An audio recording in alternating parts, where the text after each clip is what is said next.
जय हिंद, जय भारत। नमस्कार दोस्तों साथियों, मित्रों। आज हम लोग जो चर्चा कर रहे हैं तो वह एक है ना सो बहुत ही विशेष, बहुत ही महत्व का विषय है। वह यह है कि अंतर्राष्ट्रीय आतंकवाद। तो ये अंतर्राष्ट्रीय आतंकवादी एक ऐसा अंतर्राष्ट्रीय आतंकवादी है। अभी आप जानते थे कि ये अंतर्राष्ट्रीय आतंकवादी किसको कहते हैं, जैसे कि ओसामा बिन लादेन। तो उसको अमेरिका ने है ना एटाबाद में साफ कर दिया। अमेरिका का जो है ना सो ये नेवी सील का जो था सोल्जर सब ये सब साफ कर दिया। फिर उसके बाद है ना सो अभी है ना सो आप देखेंगे कि अलकायदा का जो चीफ है उसको काबुल में है ना सो अमेरिका ने पूरा है ना सो ये साफ ही कर दिया। ड्रोन हमले में मारा गया, जिसका क्या नाम था।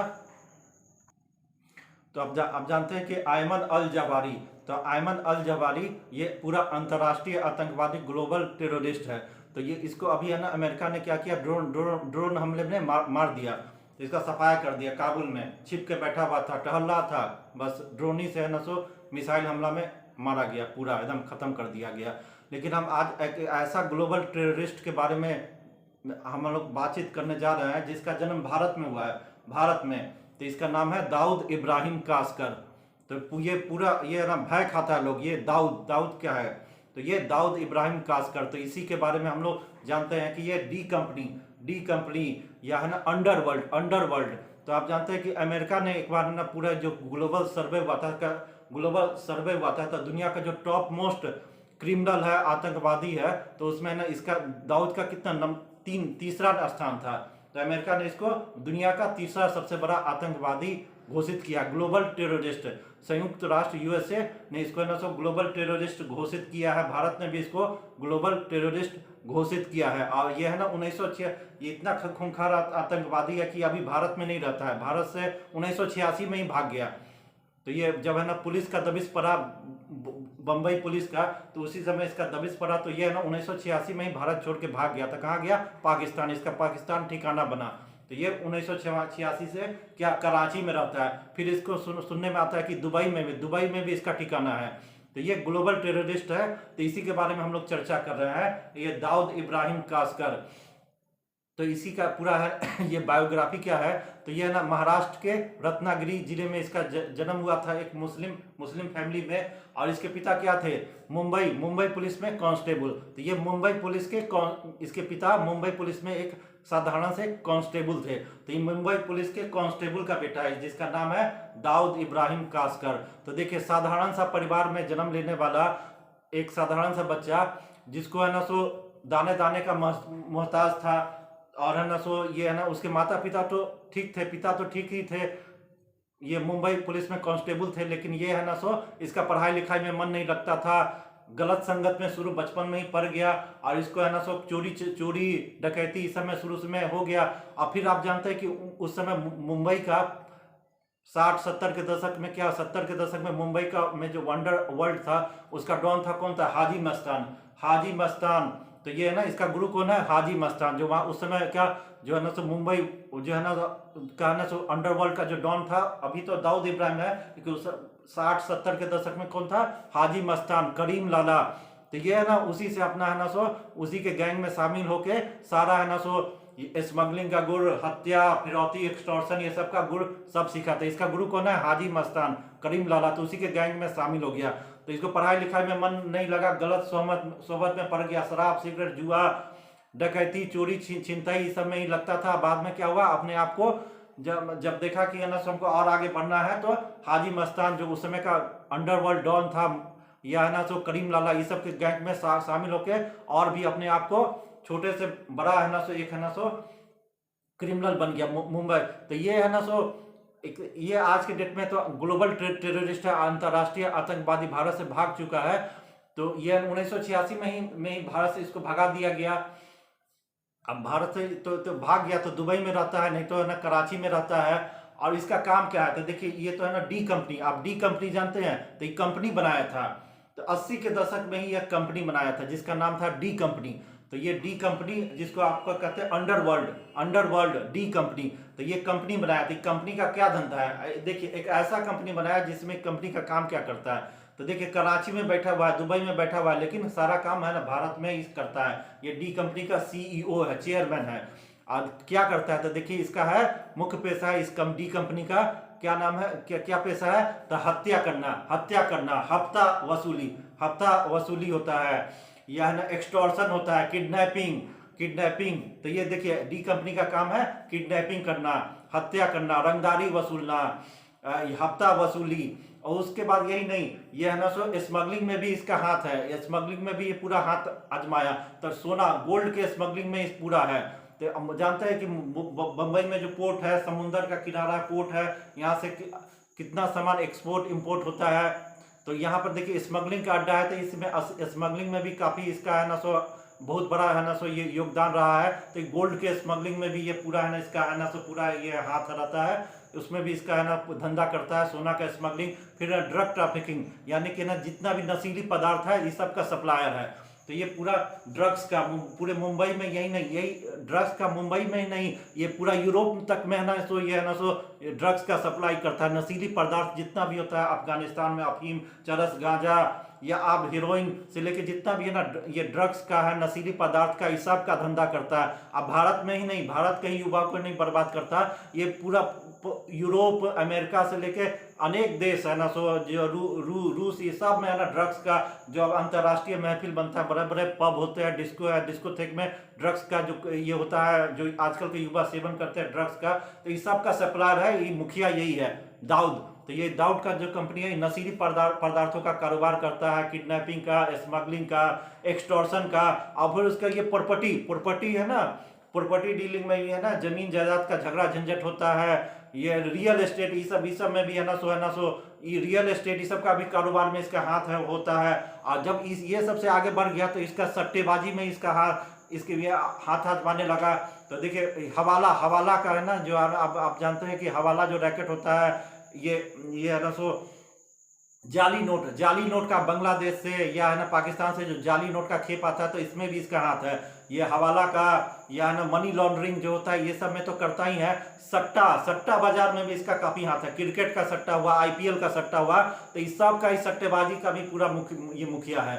तो ये देखिए कितना डी कंपनी है, इसका कितना है क्रिकेट का सट्टेबाजी में। ये पहले ही से ना तो इस सट्टाबाजी लगाता है, पहले से पूरा गेम फिक्स कर देता है कौन जीतेगा कौन हारेगा, भारत जीतेगा कि पाकिस्तान। तो ये सट्टेबाजी में भी है, काला धन, ब्लैक मनी, हवाला, तो ये सब है। जाली नोट का कारोबार ये सब करता है, जो भारत में है ना जाली नोट पकड़ा जाता है, इस सब में इसका हाथ है दाऊद डी कंपनी का। तो इतना इसका कारोबार है डी कंपनी का। और उसके बाद ये सबसे नहीं बचा तो बॉलीवुड में चला गया। बॉलीवुड यानी कि Mumbai film industry, Hindi film industry है, तो इसका नाम ही चेंज कर दिया। अब है ना मुंबई हिंदी फिल्म इंडस्ट्री नहीं रहा, इसका नाम हो गया कराची वुड। यानी कि सारा चीज है ना सो कराची से ही फिक्स होता है। अभी सारा जितना भी है काला धन, ब्लैक मनी है, इसको अपने फिल्म इंडस्ट्री में लगा दिया। अब बॉलीवुड का कितना फिल्म ये सब फाइनेंस करता है, जिसके प्रोड्यूस करता है ये डी कंपनी है। तो इसी का पैसा, काला धन का पैसा क्या होता है कि बॉलीवुड का है ना कितना फिल्म में लगा रहता है, फाइनेंस करता है। कौन सा हीरो उसमें काम करेगा, कौन सी हीरोइन काम नहीं करेगी, कौन करेगा नहीं करेगा, तो इस सब का तय कौन करता है, डी कंपनी।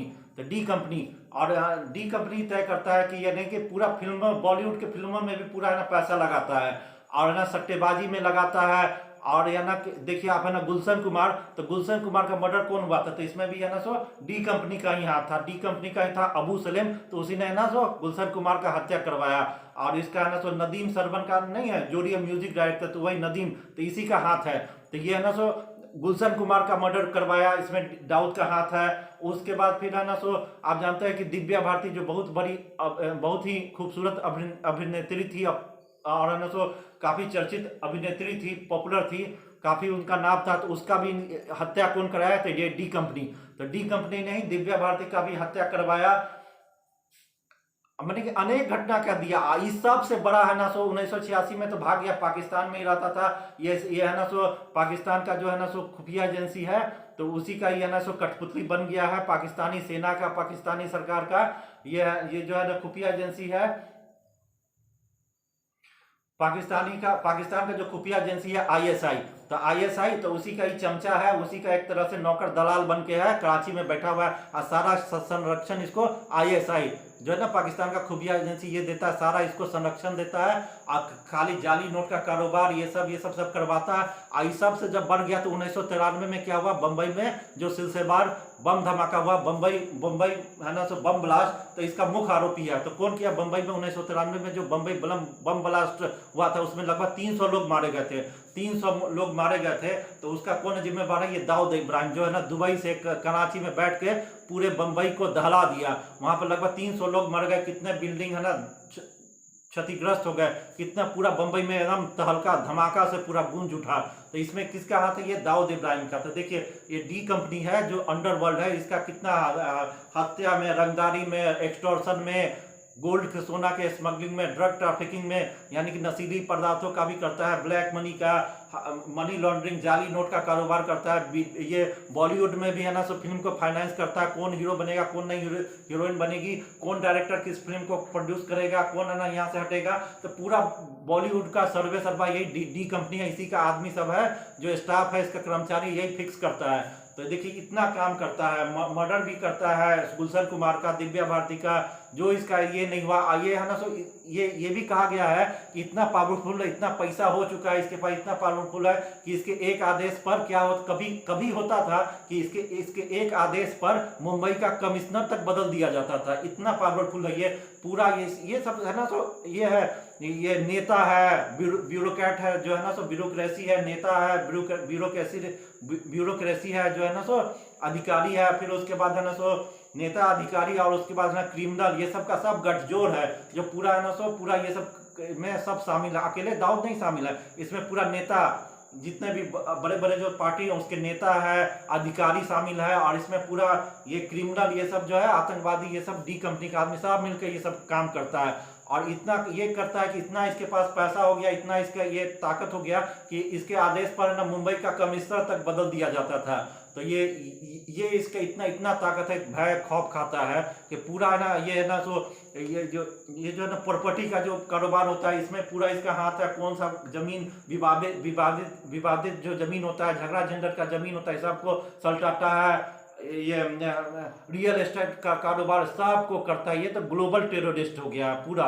ये है ना, कराची कौन संरक्षण देता है, तो इसको पाकिस्तान आईएसआई, तो उसी का वहीं कराची में रहता है। तो मेरा कहना है कि इतना बड़ा जो ग्लोबल टेररिस्ट है, इसको 2003 में अमेरिका इसको अंतर्राष्ट्रीय आतंकवादी घोषित कर दिया, भारत भी कर दिया। इस पर करोड़ों का इनाम है, करोड़ों का इनाम है। तो ये सारा चीज तो है ही, तो है ही। लेकिन अभी जो चर्चा ये करता है कि हमारा जो है ना एनआईए जो है, एनआईए राष्ट्रीय जांच एजेंसी, नेशनल इन्वेस्टिगेटिंग एजेंसी, क्या नाम है, NIA, national investigating agency, NIA राष्ट्रीय जांच एजेंसी। अभी वर्तमान में जो है ना एक खबर आया है, तो उसने ये किया है कि ये ना, सो ये जो दाऊद इब्राहिम है, इसका जो गुर्गा है, इसका साथी है, इसका जो गैंग है डी कंपनी, या है ना, सो ये अंडरवर्ल्ड जो है, जो इतना कारोबार करता है।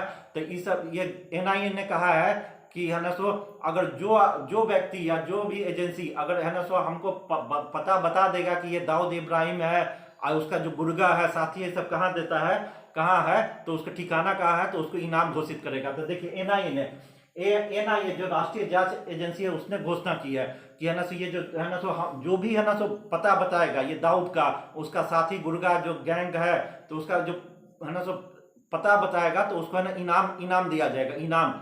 तो अमेरिका ने तो 2003 में ही इस पर करोड़ों रुपया का इनाम इस पर लगाया है कि जो इसका पता बताएगा कहाँ है, ठिकाना है, सब। तो इसको है ना करोड़ों रुपया अमेरिका तो पूरा पहले ही से किया हुआ है। अभी भारत का जो जांच एजेंसी है, राष्ट्रीय जांच एजेंसी एनआईए, तो इसने अभी है ना, इसमें है ना, सो इनाम घोषणा किया कि जो इसको पता बताएगा, ठिकाना बताएगा, तो उसको इतना इनाम देंगे। तो कौन देगा, तो देखिए दाऊद पर, तो दाऊद पर है ना एनआईए ने 25 लाख जो दाऊद का पता एनआईए को बताएगा, उसको 25 लाख रुपया इनाम दिया जाएगा।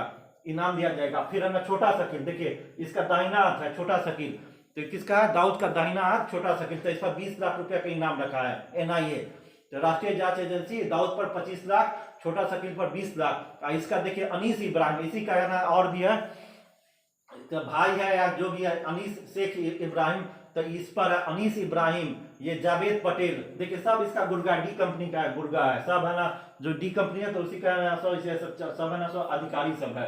तो ये अनीस शेख इब्राहिम, जावेद पटेल, जावेद चिकना, देखिए जावेद चिकना, टाइगर मेमन, आप जानते हैं टाइगर मेमन, ये बम्बई बम ब्लास्ट का मुख्य आरोपी है, तो ये भी भागा हुआ था। इस सब पर 15 लाख, अनीस इब्राहिम पर 15 लाख, जावेद पटेल पर 15 लाख, जावेद चिकना पर 15 लाख, टाइगर मेमन यानी कि 15 लाख, इस सब पर घोषणा कर दिया है एनआईए, राष्ट्रीय जांच एजेंसी, कि जो हमको पता बताएगा, इसका ठिकाना बताएगा, इसको इतना इतना लाख रुपया इनाम दिया जाएगा। तो ये है ना, सो हम कहते हैं, हम कहने का मतलब है कि जिस तरह है ना, सो अमेरिका ने ओसामा बिन लादेन को क्या पाकिस्तान में छुपा था एटाबाद में, है ना, सो उसको है ना, सो खत्म कर दिया अमेरिका का नेवी सील ने, जो भी किया उसको, तो उसका है ना, सो मर्डर के लिए अपना बदला चुकाया। फिर है ना, अभी तुरंत की घटना है जो काबुल में छिपा हुआ था, ये अलकायदा का जो टॉप 1 लीडर है, तो अलकायदा जो टॉप 1 लीडर है, तो इसका क्या जो है ना, सो जो काबुल में छिपा बैठा हुआ था अलकायदा प्रमुख, जिसका नाम है ये अल जवारी है ना, अजमल अजमल अल जवारी, जो काबुल में है ना, सो घूम रहा था घर पे, तो उस पर है ना, सो ड्रोन से हमला करके, मिसाइल से हमला करके उसका भी नस्तानबूद कर दिया। तो हम लोग सब जानते हैं कि इसका ठिकाना कहाँ है, पाकिस्तान में है, कराची में है, नहीं तो दुबई में होगा।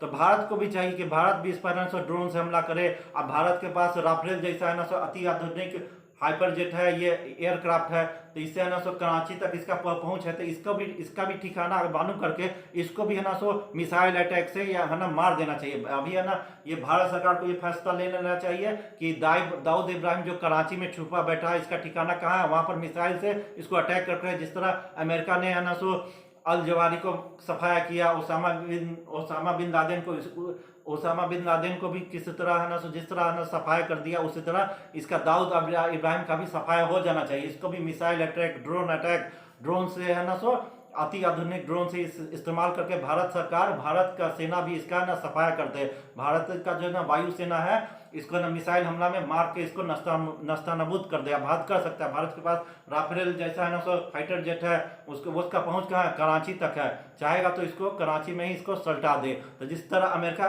ओसामा बिन लादेन को सल्टाया है, अजमल अल जवारी को, या अनेक जो आतंकवादी सब होता है जिसको है ना अमेरिका छोड़ता नहीं है, तो इस तरह भारत को भी इसको छोड़ना नहीं चाहिए। भारत भी अपना जो है ना, सो जो आतंकवादी है, जो मुंबई बम ब्लास्ट किया था, लगभग पूरा बम्बई को धरा दिया था, तो उसको भी है ना, सो मिसाइल अटैक करके इसका भी है ना सफाया कर देना चाहिए इस ग्लोबल टेररिस्ट का। तो यही नाम है दाऊद इब्राहिम कासकर। तो वीडियो देखने के बाद वीडियो को लाइक कीजिएगा, लाइक करने के बाद सब्सक्राइब जरूर कर दीजिएगा।